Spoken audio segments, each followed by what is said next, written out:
Right, this is a basic sampling tutorial for the Casio FZ-1. I do have other sampling tutorials, so please check those out if you already know how to sample. If you don't, I'm going to take you through step by step. The first thing you'll notice is that we're powered up, but the display is blank. If I pull out, you'll see I'm going to move this value slider here and hold down the display key. And then as you move up, you'll see the display kicks into life there. So you might find these online for sale and it'll say powers up but no display. This is a very easy check. Now, a quick word about the display. It is supposed to be backlit, and I got used to working without one. If you view at a certain angle, the camera may or may not, I did my best to find the best angle for the camera, but what you see in the camera isn't exactly the same as what you see live. What you see live is you're able to adjust it to taste. So hopefully the camera's picking that up. There's some glare on the screen there, but hopefully you can see it enough to follow the tutorial. Right, so there we are. There's the display fix. The next thing we want to do is hit Source Select. Source Select, this gives us the options of creating the sound. As you can see, we have sampling, wave synth, that's the built-in synth, mix right, where you can combine samples, cross mix, where you can crossfade from one sample into the other, and reverse right. That's when you can have the sample playing backwards. But we're going to go into sampling. Again, now we're into the sampling menu, and you can see the first option is define voice. This is very important to know because it means this is the voice you are working with in the operating memory. So whatever you choose here, you'll do the editing on, and it is destructive. It's also worth noting that if you have, say, 10 samples in here, you need to select which sample you want to edit through this. And if you, for example, if we hit enter, you'll see it's set to voice 1. There are 64 voices, but let's say you create a fantastic sample on voice 1, and then you get some discs and it happens to have some voices on the disc. If you load in a voice and you haven't selected a different voice, it'll just overwrite. So this define voice is very important because it means it's the voice you're working with in editing mode and can easily be overwritten, and it's also destructive. Any editing you do is destructive. Just hit the down key to name it. I'm going to record a little symbol in a minute. So let's just choose, very simply, he said, to type in, and I do like this. This is from 1987, and it has a 10 keypad. So you can easily type in what you need, symbol 1. Keyboard set. Now this is keyboard sensitive, meaning whatever keys you play at this point on this menu, it'll register. So for example, the default setting is C5, which means it will place the sample here. The highest is the highest note on the synth, and the lowest is the lowest note on the synth. But if you're in here and you're playing with your sample, and as soon as you play the keys, you'll see that it just selects whatever keys I'm playing. So if you're like, oh, I've got this cool patch, whatever you play in this menu, and there are several of these keyboard set menus throughout the synth sampler, you've got to be careful that it is key sensitive. There's no way to switch that off. Let's think. The Z4, I have a Z4 that allows you to do a similar thing, but you can switch that feature off. Anyway, so here's the default settings. High is here and low is there. Great, so that's how you want to work with that. Next is level. This, I remember getting a bit of stick when it came out because the meter here on the bottom wasn't the greatest. So let's just see. You can see some movement. You can see it move quite easily, right? Yeah, and if it moves into the stripy zone, that's when it's going to be distorted. This is the sample I'm going to capture because it has quite a few, highs. And the trigger level, that is the threshold that you can set so that it won't record until the signal passes that threshold. This is useful if you want to record a piano or a guitar or something, and you need to have the sample in standby mode, have the sampler in standby mode, get to your instrument, play it, and if there's any little background noise or hum, it won't record the sample until it's past this threshold. I find 2 is pretty good for working with synths and that. So if there's any slight hiss, it won't trigger the sampler. Length, the default is 200 milliseconds, which for a cymbal is a little bit short. So we're going to set it at 1,000. And here is where you set there's only 3 sampling rates, 36, 18, and 9 for that lo-fi grunge. And again, I do have other tutorials and sounds that demonstrate what these frequencies sound like. So for now, 1,000 milliseconds, 36 kilohertz, that will do nicely. Auto sampling is the one we're going to use, but very quickly, manual sampling is you press yes and you'll start recording. So let's say you have a mic hooked up and you know exactly what you're going to do. You just press yes and it starts recording. But the auto sampling is good when you want to press yes, be in standby mode. It's waiting for the trigger. So let me just make sure the volume's turned up and I will hit the sample. Let's hear what it sounds like. I'll just turn my module down. It sounds like this. So let's magic, hit the display key, and there is the sample waveform. Now that's another thing I think that separates this from all those other earlier samplers, and I do have a bunch of them, S950, Emax2 for example. None of them do this. And when you're doing editing and even the envelopes come up on the display, it's a bit of a godsend. So we'll hit display to get out of there. Now we're done. There's our sample.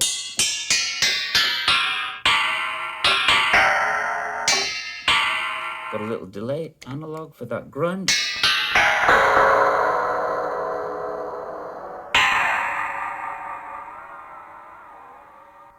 Okay, so let's switch the pedal off. It comes into play a little bit later on. Sorry about the wobble.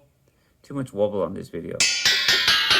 Now, next thing you'll notice is if I try to play it like a cymbal, key off, the cymbal shuts down. Both the filter envelope and the amplifier envelope are closing that sound down. What I wanted to do is to ring on a little bit.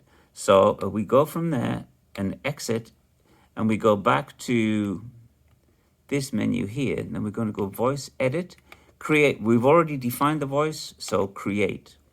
Truncate, you could do that if you wanted to do. You could cut off part of the sample. I'll just show you quickly how to do that. So we'll go enter into there, hit display, and then if you alternate, you can alternate between start and end by using the enter key. So let's say you wanted to just capture the beginning of this symbol.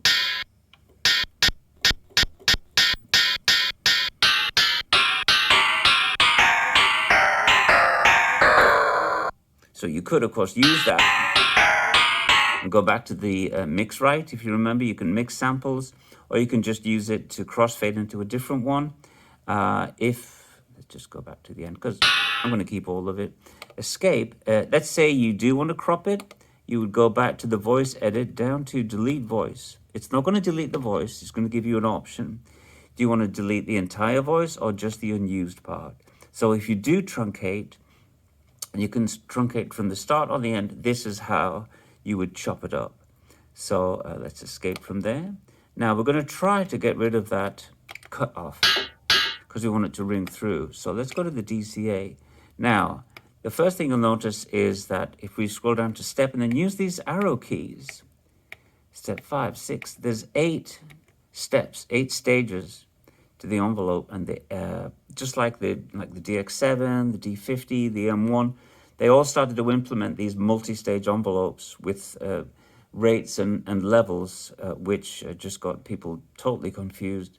And I do actually have a video coming out explaining multi-stage envelopes. What this one will do, which I think is so cool, is you can tell it which step you want it to be the end.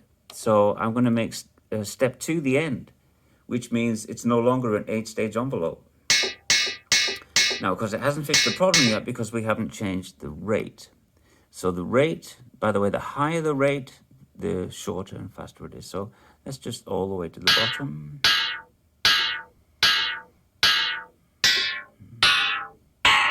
Now you can hear very clear the filter's closing that down. So let's escape and we'll go into the DCF. Now there's a hidden menu option. It's not really hidden, it's just below the screen. If you go down, below the default setting, you'll see copy from DCA, which is what we're going to do. We're going to copy that. And there we have. The filter is not cutting off at all. But let's say you do want a little bit. So we'll go to step 1 and hit display. There you can see step 1 is now the sustain portion. Let's just switch that off to be a regular state. And it rings. What we can do is we can go to step 1 and we can say the rate is a little bit more sweepy, so it sweeps up.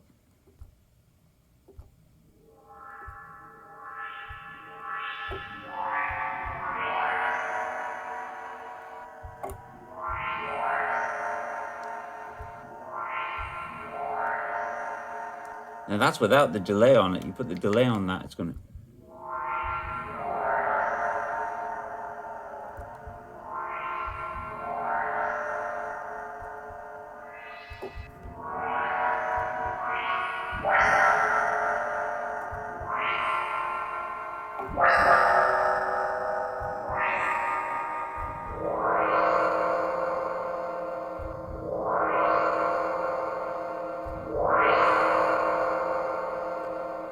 Get out of there. Now we haven't even used, the resonance yet. So let's, we're messing with the rate 1, which is how long it takes to get to this level 1, which is the maximum. So let's put some resonance on there.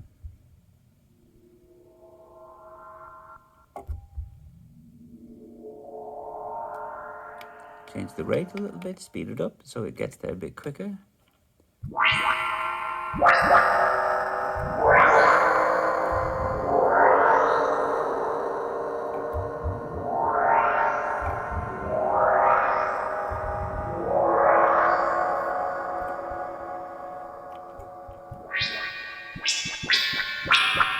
Turn the resonance down a bit.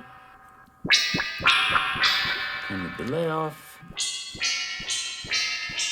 And we'll go back to the level rate, making that super fast. And there is our original symbol. Now I can symbol.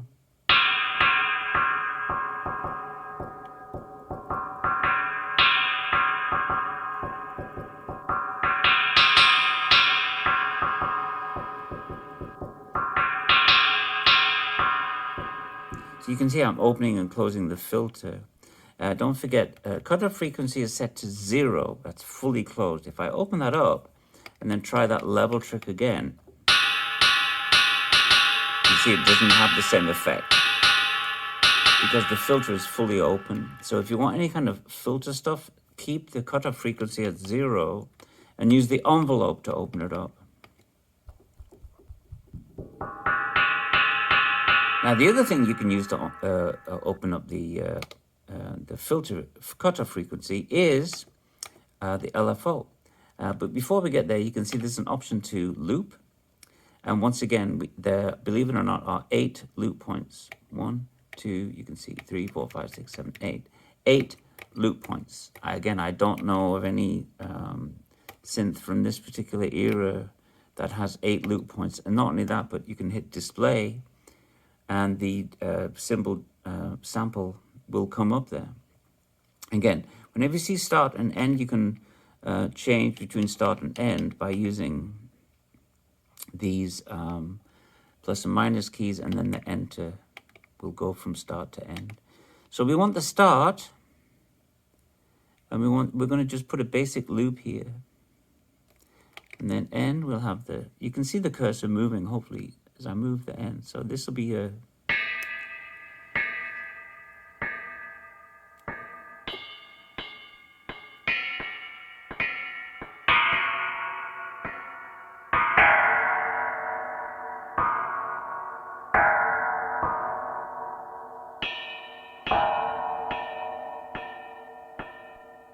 so it does create kind of an echo. So if we put an echo on that, you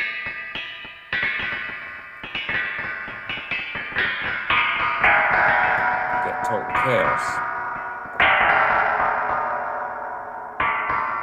So let's go back to, thank you.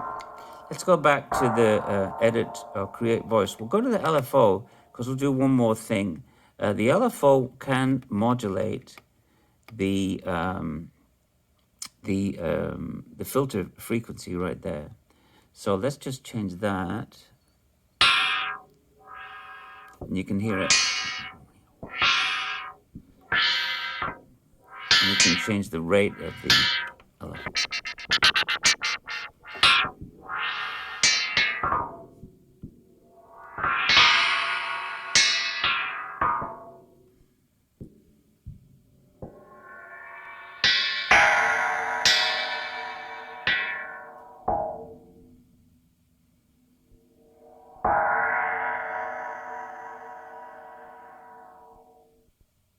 So you can change the loop length so it can loop for a lot longer than that, but for demonstration purposes, that's okay.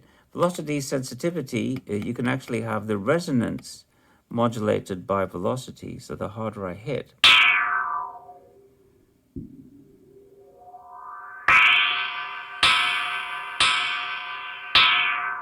And of course, you can do the same thing for the amplifier as well. Let's go back to that.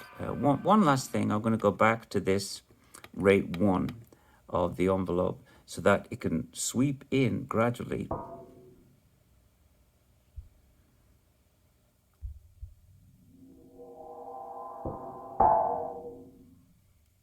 And then I'm going to put my little delay on there and try to get some good delay happening.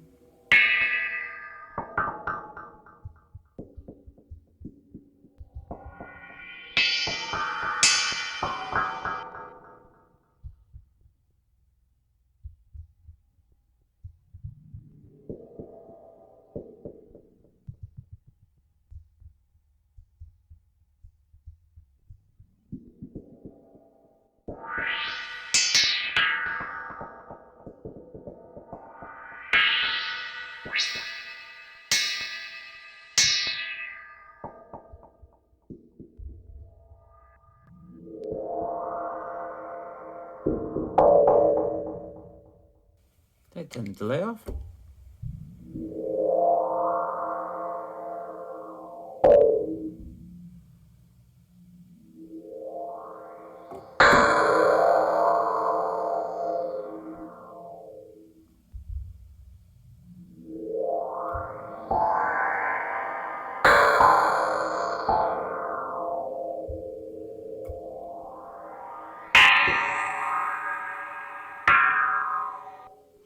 So that should give you some idea of how you can get creative with the samples.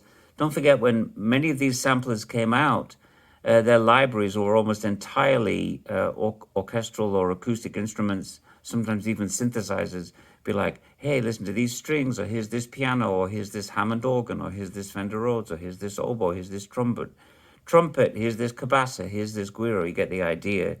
Very rarely did they use all the editing options that were available inside the synth. It was very much a little bit attack, a little bit decay, and then you kind of left it at that. But the FZ-1 has a ton. We've just scratched the surface of what kind of editing. Don't forget, there's 8 loop points, and there's 8 stages to the filter, so you can have that filter doing its thing. You can also plug in a variable resistor pedal to do the sweeps with your foot. So again, we're just scratching the surface, so I hope that should give you some ideas what you can achieve using a simple sample, a simple cymbal sample. A simple single cymbal sample. There you go. A simple single cymbal sample.